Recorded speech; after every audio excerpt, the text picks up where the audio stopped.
Like we are live. Welcome, Husker Nation, to the Scarlet and Cream Husker podcast. I am your co-host, Brian Knutson. It is a very special day for me today. I get to sit with the man himself, Houston Alexander, always representing the Huskers everywhere he Well, not goes. today. Not today. I got my Raiders on. I got the That's Raiders very on. true. I know. I thought about that when I saw what you were wearing. I knew what I was going to say, and I was like, I'm going to say it anyway because it just might be an You off gotta day. say, hey, you gotta say, I can't be on a Husker podcast and not be called out. You know what I'm saying? So, And but this right, I got a couple of teams, and the Raiders is, I've been a Raiders fan since Plunkett and Marcus Allen and all those guys. So I go way back with those guys. I remember those days. I really do. I was born in 1982, so around the late 80s, getting to see Marcus Allen, guys like that. Howie Long. I Yeah. mean, All oh those, my goodness. those Rough Riders, man. When they played football with broken legs and When football was really football. got in It, there. it was a game then. It was exciting to play. But Houston, I am so thankful you decided to do this for us. This is truly an honor. So Man, look, I'm just quickly. What is your assessment of the team since Scott Frost has taken over? Like everyone, we all had great optimism for Scott, and and again, the program has changed over several times over the years. The philosophies have changed over the years, but we thought that with Scott coming back, we thought tradition was coming back, and obviously tradition has come back, but what's happening is that with losing, and this is not probably not it's probably not the coach's fault, but ultimately the coach takes the blunt of all the blame. But ultimately, the kids got to go out there and play, and they have to execute the game plan. And if the game plan is not working, then you're going to get blamed for the game plan, and that's making everyone look bad. So I think he's trying his best. The coaching staff are trying their best, and with losing, when it rains, it pours. You know what I'm saying? Absolutely. That's all. So you give him a little bit more time, but it can't be a concurrent thing when you're losing all the time and you're losing situations that are close due to coaching. See, notice I said that coaching. The kids got to execute it, and let me bring that back because they're not kids; they're grown men at a certain degree. They have to execute it, but at the end of the day, it's down with play calling and formulating a game plan out there on the field. So if you're not doing that right, they're not doing your job. Then I'm just saying. So, in your opinion, do you think this is something Scott could fix by maybe rearranging the coaching staff, or is this going to solely fall on himself?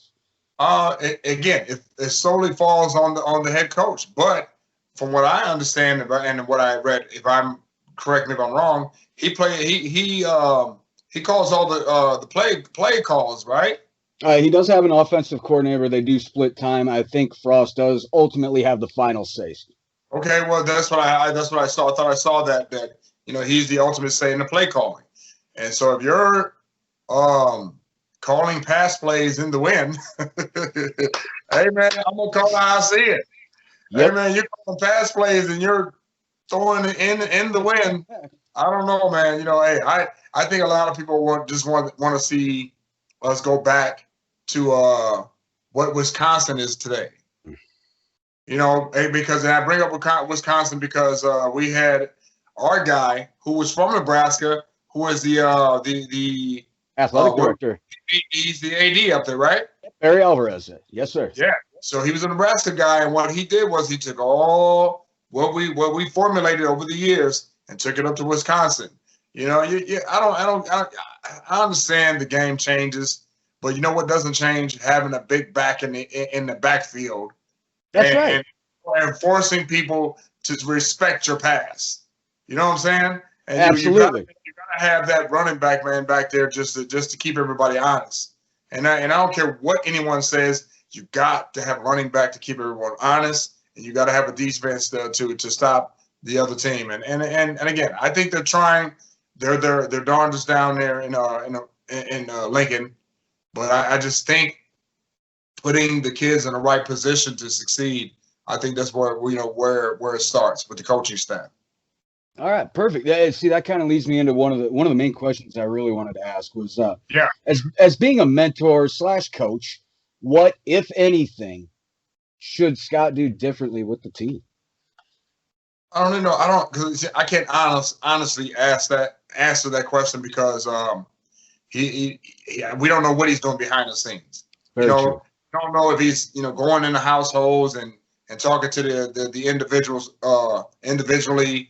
We don't know what he's doing down there. But again, his philosophy, like I said, was going back to the basics and playing people who were hungry to play. And I agree with that. If one person doesn't want to play, you don't want to show and prove, then you next man up. I agree with that. But we don't know what they're doing behind the scenes. And until maybe, I think in today's society, we want to see immediate progression. We want to see immediate results. That's what we want. We want to see immediate. And it's been 3 years where we've not seen immediate. So I don't know. We don't know what they're doing down there, but hopefully they're doing things down there to benefit both parties. What it benefits the players and the coaches. But again, at the end of the day, it don't matter what you're doing. Who's getting paid all the big bucks? It's the coaches. That's true. It's not the young men that are down there playing football. They're going to ultimately blame the guys that they're paying all these big dollars to. So hey, you bet whatever the culture is behind the scenes, you better make sure you get it right because they're paying you a lot of money to get it right.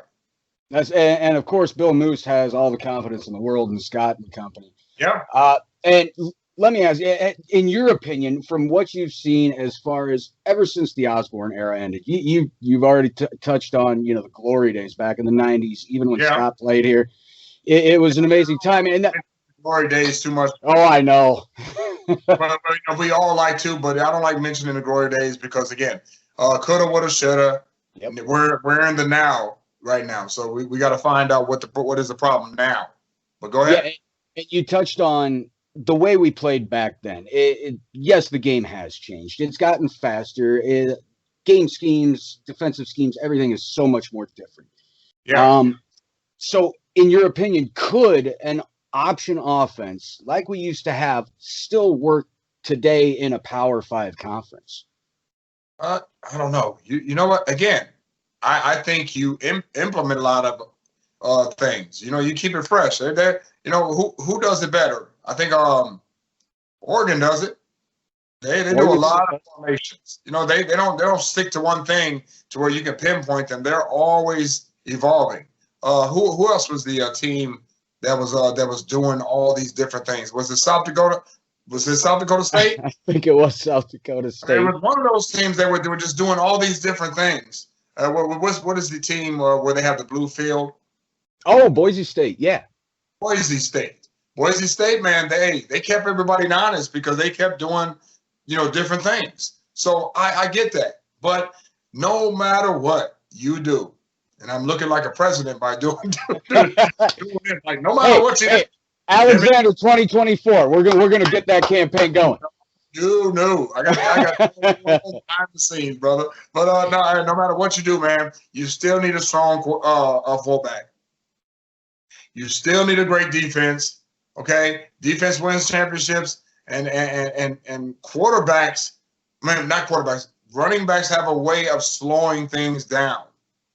If they're grinding, and I'm a fan of having dual running backs. Yes. Because when one get tired, put the other one in the game. Wear them down. Fresh legs. And I understand you got to have rhythm, but you can have rhythm with two running backs too. Absolutely. Wear down those fast defenses and offenses. Wear them down. And again, we go back to those days where we saw the formula that works, but does it work in modern day football? You know what I'm saying? So we don't know, but you also need a quarterback. And I say this, I'll bring it 360 degree. You need a quarterback to regulate all that, be the field general. But if I'm sitting back there, I don't know if it's the coaches doing this to the quarterback or it's the quarterback doing it to himself. If you can't if you make all your reads You're looking downfield, no one's open. You see open field, you got to run like Forrest Gump. And I'm not standing there. I am not standing there, and you get sacked. Hey, Yes. you see open field, you take off like Forrest Gump. I'm a big man. You got an athletic quarterback. Hey, you take off like Forrest Gump. Eric Crotch took off like Forrest Gump. That's why you couldn't. That's why you couldn't. And Scott took off like Forrest Gump back. You can't read. Go. You know what I'm saying? Yeah, you got that'll keep any defense honest. Period. Hey, you hit the nail right on the head there with quarterbacks. That is something we've been clamoring for years. You go through the progression, and nothing's there. Coverage is perfect, but you've got nothing but 10, 12 yards in front of you, 5 yards either side of the field. Take off. It's right there. Take what they give you. Off like Forrest Gump, and then you can slide in. You can slide in there like a baseball player. You know what I'm saying? Just slide. Get your yards and slide. Do something. Hey, make things happen. And then that's the guy from I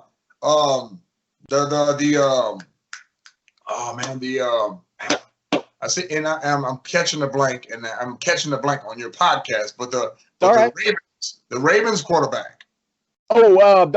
See, now this is my own podcast, and I'm drawing a blank. Who is it again? Is it Bridgewater? No, it's not Bridgewater. The Ravens quarterback that damn near broke every record last year when they played. So, and I'm catching a blank, but anyone who's watching this podcast would know who I'm talking about. Hey, that man, hey, he got a great strong arm. He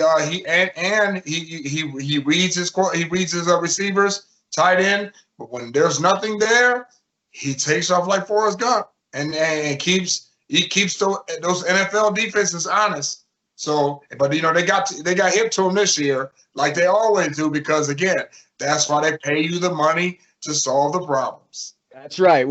That's something we always see when a new quarterback comes in. A team hasn't seen them before. They always seem to do well in either that game and the game after. But it seems once a defensive coordinator's got you a little figured out, so you kind of start to see where they've really progressed, how far their maturity has come in the game, and how much their knowledge has grown. And it seems like in these days, coaches are very quick to put a young man in, and if they have instant success, they'll ride him out the rest of the season. And that's where I agreed with Scott pulling McCaffrey back out after he struggled in that Illinois game, and the maturity that Martinez had to deal with that, being benched and being back in, being voted as a captain. What does that tell you about Martinez's mental toughness? Yeah, man. Well, you have to have mental toughness. First of all, you have to have mental toughness to play football. And you have to have mental toughness to remember the plays, and you have to have any type of mental toughness to deal with the ever changing roller coaster of going in and out. And so that starts with character. So I commend Scott Frost for getting players with character. And again, the reason why a lot of those guys can handle, hey, we're gonna put you in this week and take you out this week, or do such and such until you get better, is because they have good character. So I think a lot of those guys are able to handle it because of that. That's right. I couldn't agree more. To me, it seemed like Scott just saw the kind of like the writing on the wall with McCaffrey. He just wasn't quite ready as far as maybe football IQ wise, but I'll tell you that kid's gonna be ready, and especially if you're wearing number 7. He's got the fire of his, like his brothers and all those guys. From what I hear, the brothers, the other McCaffrey brothers, said that he was the most athletic one. And see, that's amazing for them to say, especially looking at his brother. Looking at what his brother's doing with Carolina, it's and McCaffrey, McCaffrey's my size. Just about 6 foot, and that guy's out there doing everything. So he's a monster. Oh yeah, absolutely. All right. He won the Jet Award. Oh really? I did not know that. Yeah, he won the Jet Award, and I was there to meet him, and with all the other Heisman Trophy winners. And man, he's that McCaffrey is a monster. So I could just imagine if given time, I think he'll be a good player too. I think so his too. pedigree. in his pedigree. Yeah, it's definitely embedded deep within that McCaffrey DNA. It's almost like they're built for success. Down. That on down. All right. Let's see. Me and you kind of touched on this one last night. We talked for a little bit, and it was awesome. This one, you said you had something for this, and I loved it. And it was, what do you think the similarities and differences in preparation are for a fight compared to a football game? Preparation for a fight or a football game. I think, again, fighting is an individual thing. And even though you have coaches around you, you have to have it in you. And if you don't have the guts or the discipline to go out there and as far as fighting goes, to go out there, execute your game plan and it's just mano a mano. It's that's way different from a team when everyone has to click on a team. Yeah, it's like having the left hand telling the right hand what the left leg, what the right leg has to do. You gotta, they gotta be in sync, just like the boy band. You gotta be in sync. You have to be in sync. And the coaching staff for when you prepare for a match, all you guys gotta be in sync. But it ultimately boils down to you as the individual. And so I guess that would be the same comparison as being on the football field. If you know your position and you know what you're supposed to do, it ultimately comes down to you being one step ahead of anyone in front of you out there on the football field. And you have to be one step ahead when you're preparing for the guy in front of you. And sometimes, just like in football, we can compare both. You just got to go out there and just whoop somebody's ass. All that preparation that goes down the drain when you get hit, whether you get hit really hard in football or you get a nice overhand right by someone and wakes you up. Sometimes that's just the bottom line. You get hit, wakes you up, and you instinctively just react. But individually, it's very difficult if you're doing MMA or you're boxing or anything like that, because that takes a toll on you individually. But as a team, it takes a toll on the whole team if the left hand isn't doing what the right hand's supposed to do.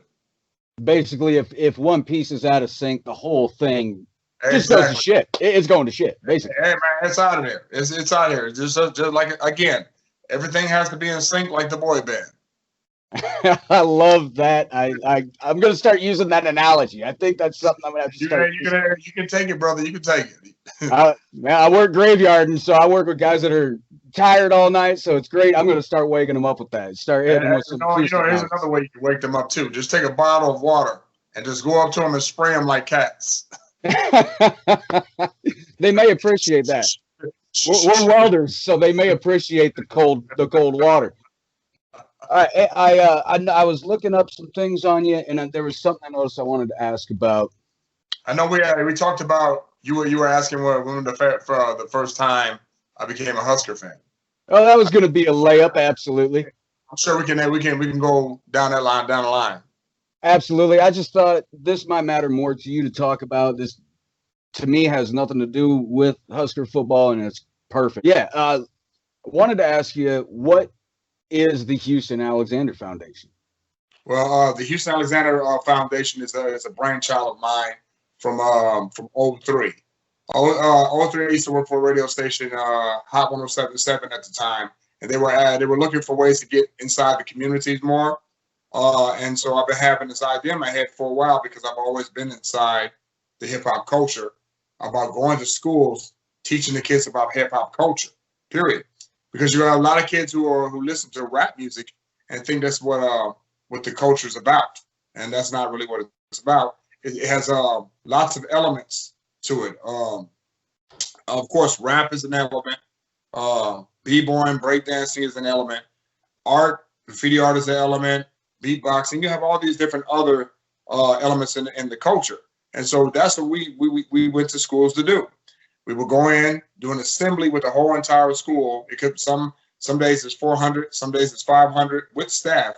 And we would go in and we would bring in break dancers, DJs, artists, beatboxers, rappers, and we would teach the kids about the culture because they know nothing of it. They just think it's about smacking ass and wearing gold chains and shoes. But the culture is a little bit more about that, and that's why it's become the #1 genre of music in the world. You know, you finally got b-boying in the Olympics in 2024. You know, breakdancing is in the Olympics, and so you know the culture's expanded, and that's what we do. We go into the schools and teach the kids about hip hop culture. That's one aspect, and then we have a program also where I go and teach people how to train for free. You know, it could be older people who don't know how to work out. It could be younger people who don't know how to work out. You know, different body types for different workouts. And you know, if you sign up, I come and teach you. Teach you for free. You know, we just got a lot of programs inside the foundation that are very functional right away. So, how does somebody get in touch with becoming part of this? Yeah, well, you can go to HoustonAlexander.org. You know, that's our website.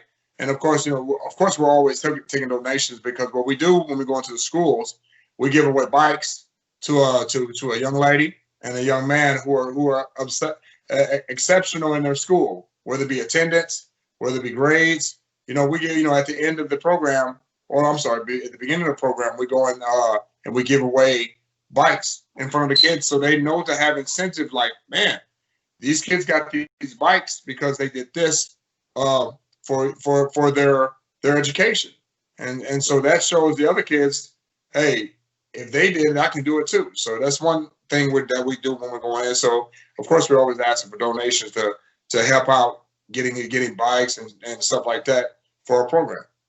Man, that's amazing. So this is basically this is your brainchild, obviously, and this is this is your way to give back to Omaha. Well, hey man, I've been giving back since I was a kid, since I was 12, 13 years old. So, you know, this is another physical way for me to get back to the community, you know, because I give people time, effort, and attention. Time, effort, and attention. That costs you nothing. That's amazing, man. I can't tell you how amazing that is for somebody of your stature, basically, to do something like that. It's great to see somebody in a position you are in to use your platform for something like that. Hey man, I just end up having tenacity and doing all the things that if I was going to do it, I just did them. I did them to the best of my ability. You know, it has nothing to do with any type of stature or any type of look at me, I'm Houston Alexander. No, man, it's always been about a community. I'm self-aware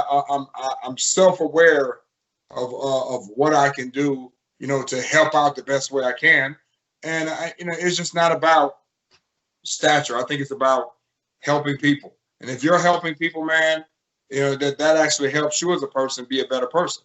So that's all. It's not about being famous or anything like that. It's about putting the work in. Like you right now, you guys are starting your podcast, but you know, you have to put that work in to get to a certain degree of success. And anything I'll put my heart and soul in, I just happen to be successful in, man. So for anybody that's trying to be successful, all it takes is hard work. I get up, man. Sometimes I don't even sleep. I think about the next move I'm about to make the next day. So, and that's something everybody should do. Honestly, like you said, as far as a fight and a game goes, you always want to be that one step ahead. I think that should be the same in life. You want to try and stay one step ahead. As soon as you fall behind, it's so hard to try and catch back up. And I think that's why a lot of people get depressed because they get so far behind, or they think that they're behind on things, and they don't think they can catch up. But you just need to try to just stay on top of things, man. I think life is about letting things happen organically, but at the same time, knowing you have to have some type of format to your life, man. You gotta Man, have some type of formula. You gotta have some type of discipline. that's absolutely true. If you don't have discipline, then what's the point? You've got to Right? have a form. Yeah, you gotta have discipline, but you gotta have you either you have a mentor or you gotta look up to someone that's done it on a regular basis. Hey, I agree with a lot of people when they say, hey, find someone that you can mimic yourself after. That's done well for themselves and see what they've done. What they've done in their lives. Well, I don't care who it is. It can be Michael Jordan in the way he played basketball.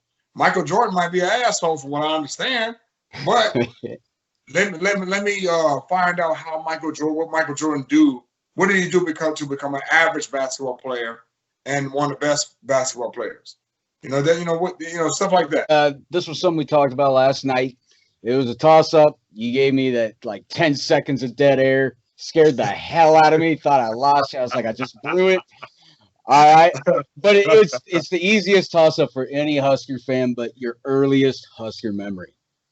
Oh man, I think I was 13 years old, and I believe it was summertime, and we were watching highlights of Nebraska. I think it was some sports show I was watching, and what they did was they brought up the I think the '84 Orange Bowl, '84 Orange Bowl, and I sat there and watched this program where they brought up it was the Hurricanes against the Huskers. Yes, sir. Okay, 1984, and I'm watching this, and I'm watching the play-by-play, the whole spiel on how the game got to this point. These two teams were undefeated, et cetera, et cetera, and they showed highlights throughout the whole entire game, and what I'm like, this Tom Osborne. They kept mentioning the Tom Osborne, and I forgot the other coach's name at the time for the Hurricanes, but Howard Schnellenberger. Howard, hey, that guy, they kept mentioning him, but I couldn't remember that guy's name. But you know whose name I did remember? Tom Osborne, because they kept saying Tom Osborne this, Tom Osborne that. Okay, now end of the whole review of the program. They got to the last play of the game, to where both teams were tied, and I believe the Huskers. They came down the field and they tied. I think they tied the game with a touchdown. We would have been down. Tied the game. They all they had to do was just kick a field goal and it would have been tied. And I believe they would have. Well, you get the gist. Yep. Last play of the game, I think they had scored, and Tom Osborne either said, "We can kick the field goal, become national champions and share the championship with the Hurricanes, or we can go for two and win it all." So I was like, man, and of course I didn't see the Orange Bowl when it had happened earlier that I think that winter. But when I was 12, 13 years old, biting my nails because I didn't even know what was going to happen, and so they went for it. I was like, okay, they're going for it right now. Let me look at the TV now, and they started to play, and he threw the ball to the guy, and either he just came out of his hand or the guy got a tip of it. It was right in his hands. It would have been the winning. It would have been the winning 2 points for them to be national champions, but the ball just fell out of his hand somehow. And that day, I'm like, okay, you know what? I like these Huskers. Matter of fact, I like Tom Osborne because you know what? It takes balls to tell a whole nation of people, a whole stadium of people, that we're going for two. We don't want to share shit with you guys. We want to go for it, win it all, take it back home to Nebraska. At the time, I was just living in Nebraska, but I was 3 years from coming from St. Louis. Okay. Yeah, we had moved here in 2000. No, excuse me, 1980. when I was a kid. So I'm 4 years into Nebraska. So I'm not really embedded in the culture, but I'm here enough to know I'm going to the schools. And so when I saw that day, I became a Husker fan because Tom Osborne, even at 12, 13 years old, I knew character. I knew and was just like, man, this guy went for two. He wanted to go for it. He didn't want to tie it. He didn't want to be tied with a team. He wanted to go for it. And he might have let all the people down, but I think a lot of people respected him for going for two. You know what I'm saying? And that's the day I became off some Husker highlights from a TV show. I became a Husker fan then. That's amazing. And see, it's no surprise to me that it's because of Tom Osborne. It seems like that man was just so easy to gravitate toward. And going back to what you're talking about from that Orange Bowl too, he even said in an interview he didn't even think twice about it. The extra point wasn't even need 2 points. It was 2 points or nothing. That was automatic. Like, so you're right. They could have easily went for the field goal because time had ran out, and I believe back then they didn't have the rule where if it was tied, you would have to go.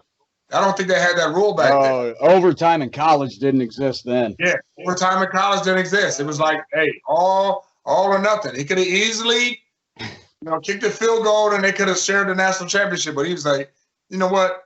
To hell with this. Let's go. And I respected that, man. And I've met Tom Osborne a few times, and he seems like the same guy, with the integrity and character back then. He does seem to carry himself with the same demeanor every single day. It's the same man you saw on TV coaching a team. It's the exact same outside walking on the sidewalk. Exactly, man. So, he's a good guy, man. All right, let's try. I'll give you. We're kind of winding down now, so it's not a long, drawn-out story, dog. Oh no! You have no idea how fun this has been for me. Yeah, this has been amazing. I'm sorry to even get toward the end of the questions here. It was all good. Let's see. Do you have any game day traditions or superstitions? And if so, has COVID throughout 2020 affected any of that? Do I have any type of repeat that one more time? Any game day traditions or superstitions? I don't. You know what? I've never had. I think the way I fell into the Husker football is probably the same way I carry myself with Husker football. when Nebraska plays, I watch. You know what I'm saying? When I became a fan, it was the same way. Once I found out that this man had character, this is the team he had, I just watched. There was no, I didn't have a tradition. I didn't have any type of quirks. I just watched, man. I just watched like everybody else. And of course, one of my favorite colors is red. So that just sealed the deal right there. And of course, Big Red, that sealed the deal. So I just, I like everyone else was drawn to the program because of his toughness and because of the coach. And I just watched, man, like all fans. Matter of fact, I think one year I was in New York City, and I was looking for a place where some type of sports bar where they would be playing, where we're having the game. And I'm going to tell you, in Manhattan, there's a Husker bar. In Manhattan, in New York, there was a Husker bar. Yes. It was wall-to-wall Husker stuff. Oh. And it was kind of cool because they knew who I was because of course me repping Nebraska when I was on television fighting, they was like, oh man, it was a great time, man. I was just out there doing some work, and to be in a Husker bar in Manhattan, that again, all I did was show up. No tradition. We all wanted to watch Nebraska play. And see, that's when people say Husker Nation, they really do mean Husker Nation. I used to live in Las Vegas, and there's a couple Husker bars in Las Vegas. See? Hey, man, we have Husker fans all over the country and possibly all over the world, man. And I believe it's because of the coaching. And I think that's why it's been so disappointing in the past, 15 years because of the turnover and because it seems like the coaches have left tradition. You know what I'm saying? And I think everyone's trying to They left to come back to the tradition. Left to come back when you should have never changed tradition in the first place. You change plays. You change plays. You try to adapt to how they're playing today, but you never take away from tradition. Try to do that crap in Alabama. Try to do that down in Texas. Try to do that. Try to change tradition on in them other football places. We're the only football team where we've changed coaches maybe 3 or 4 times, and each one had their own way of looking at things. You know what you do? You go back to what got you there. And Coach Curly Alexander would always say, go back for what works and keep it simple. Keep it simple. Everybody's trying to be too fancy when it's right beneath your nose. Keep it simple. I can't tell you how many times I've screamed at the TV for being too fancy by a goal line instead of just running the damn thing up the middle. Did you just put those big dudes in front of you and just push? Push, man. What you got them for? You don't have to have athletic ability to push. No. You put them guys in front and push. All right, Houston. I got do what Boise State does, and again, they're so creative on the goal line. You don't know what Boise State is going to do. Come on, you have to keep everyone honest by doing stuff you don't think someone's going to do. Or if you're not going to do that, full steam ahead, brother. Full steam ahead. Until you can prove that fanciness is going to work every time. Thank you. Full steam ahead. Let's go. All right, Houston, we'll wind it down with one more question, unfortunately. All right, I am going to call you out on this one because you're not wearing any Husker apparel today. Oh, man. Okay, hey, that's okay. I knew I was going to catch it, not having but that's okay. I got 1,000 hats downstairs, and I got a whole bunch of red. All right, other than today, do you make it a point to represent the Huskers via your wardrobe or on almost a daily basis, or is it just a victim of owning a lot of Husker merchandise? Well, you know what? I got conflicting thoughts on that. First off, just like the infamous NWA, and we're going to go back to Ice Cube with that analyzation. He said he stopped wearing the Raiders because the Raiders weren't paying him. So he was soliciting all this merchandise, and the Raiders were giving him free stuff and doing all that. But guess what? They weren't paying him. So now I'm conflicted because I've repped Nebraska ever since I was 12 years old. I've had all the gear from starter gear to whatever gear whatever company it was under. Now it's Adidas. And I still got out of the gear, but I don't wear as much as I do because being as though I go to certain areas and I do certain things, and I make it a point that when I do a podcast or I do something outside of Nebraska, I let them know that I am from Nebraska, so you'll see me wearing a hat. There's plenty of times I've been to New York this way, and I've had Nebraska always represented. But I've gotten away from wearing it every single day because I used to wear it. On a regular basis. Well, but I got to, when you get a certain age, you go, does this make sense? And with all the things that I do, is this making sense to advertise for because eventually it's still a business to advertise for this business down in Lincoln. It's not a bad deal, but one of these days that may I'll be happy to get a check. Hey, Scott is a reasonable man. Maybe he can talk to Bill Moose for you. You never know. Hey, I'll keep wearing Nebraska gear all day.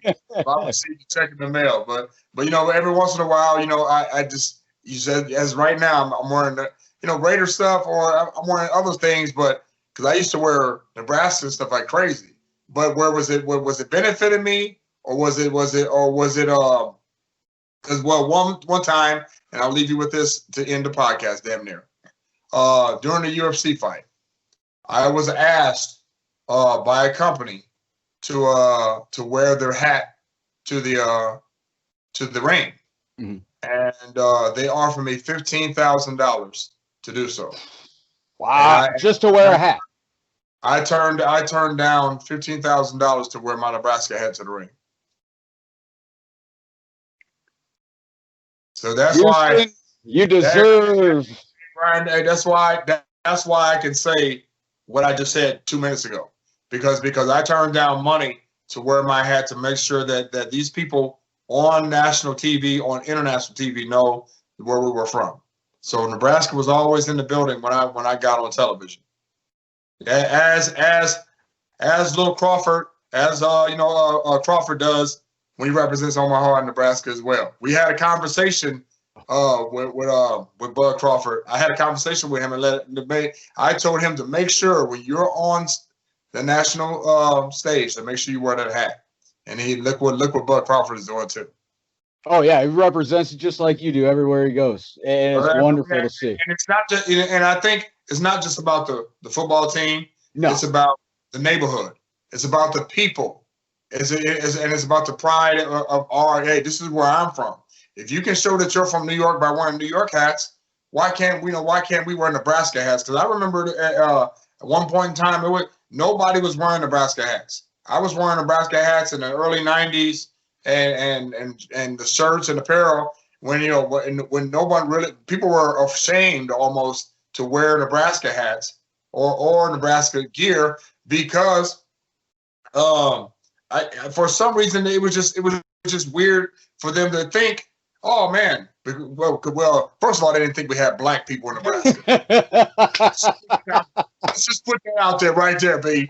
Hey, when any place I went and had the gear on, they're like, is there black people in Nebraska? Well, yes. There's black people in Nebraska. So that's what, and I got that all the time, but I didn't care because again, who reps Nebraska? If you're not thinking about cornfields or cows or anything like that, how many people when they wear a Nebraska shirt or hat when they're thinking about the football team who don't follow football?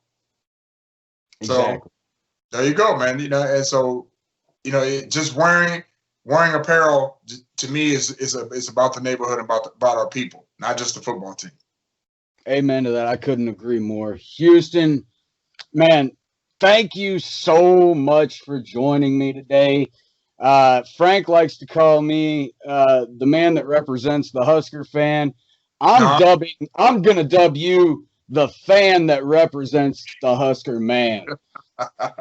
Hey man, that was a guy I spoke to, and his name was Shabadoo. He's a choreographer and a dancer, and I asked him, why do you think people resonate with you so much?